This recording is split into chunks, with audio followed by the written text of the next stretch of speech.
Шын күңелдән барлык әниләрне котлап китәсем килә шушы искиткеч якты, җылы, матур бәйрәм әниләр көне белән.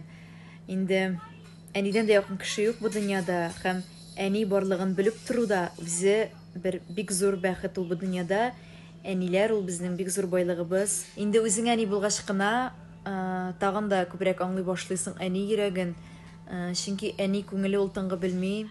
Һәрбер әни дә бала дип яши, һәм инде чынлап та әниләребез исән булганда без һәрвакыт бала булып калабыз.